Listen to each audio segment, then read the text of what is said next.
If your community is also doing a registry week, then once you've completed the pit count survey and you've reached the end of the survey, you'll notice on this screen an extra button, Conduct Assessment. So this is where we would go to do the second portion, the registry week portion, where we're going to be completing a VI-SPDAT with a client.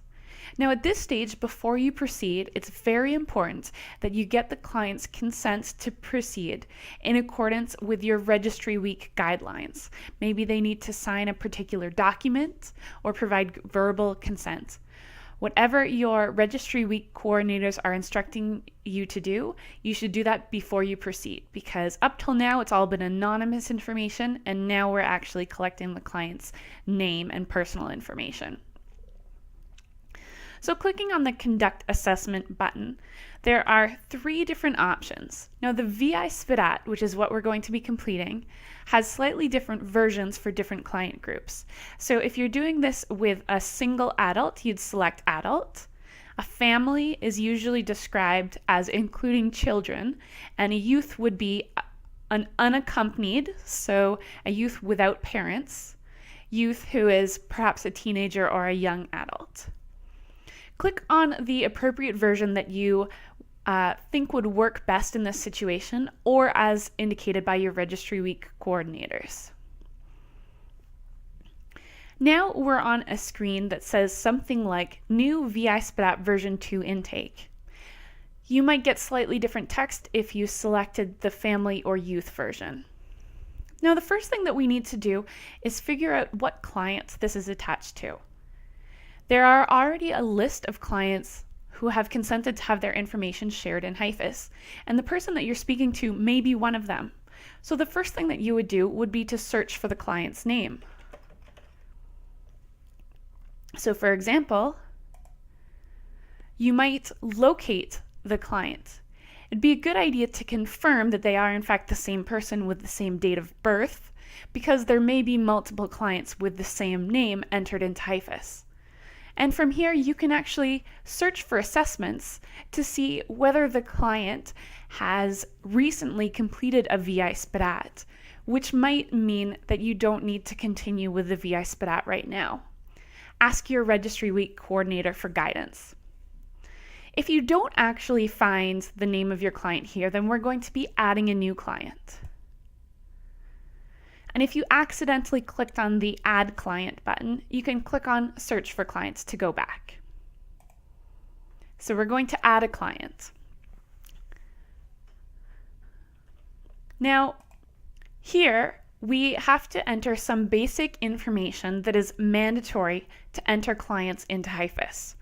First of all, we need to provide a name,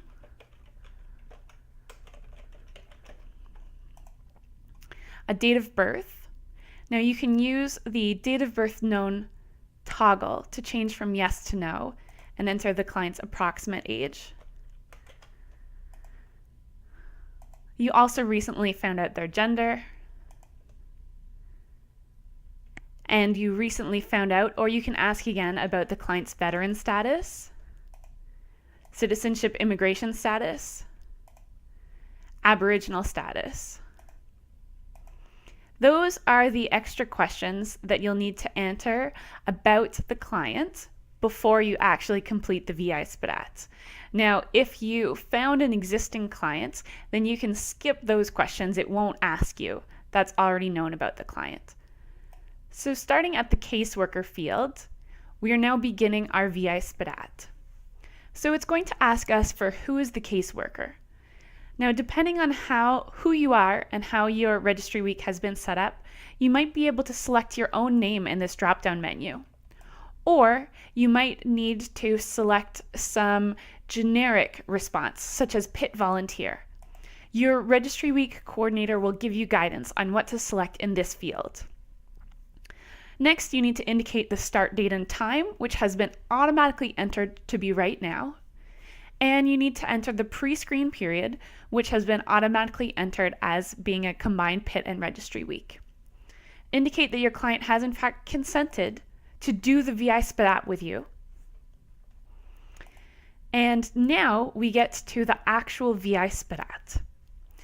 Now this is also a survey, so in some ways it's similar to the point in time count survey that was just completed.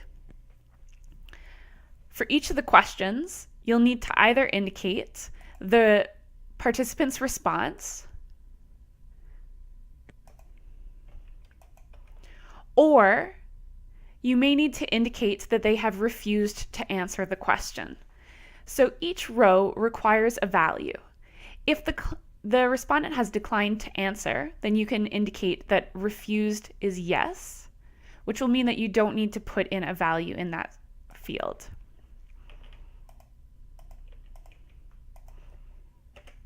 Even if the answer is nothing, 0, you'll need to enter a 0 value instead of simply leaving it blank. If you leave blanks, then it won't be able to calculate a score and determine the client's level of needs. So we would go through each of the questions, asking the participant as normal the question and then recording their response. These are categorized into different thematic areas, such as socialization and daily functions, or wellness.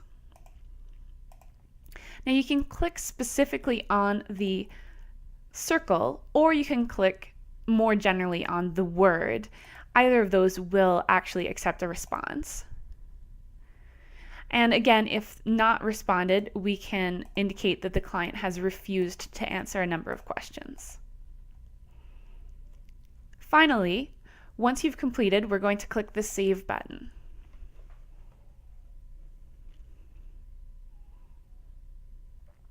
And we should get returned back to our point in time count survey.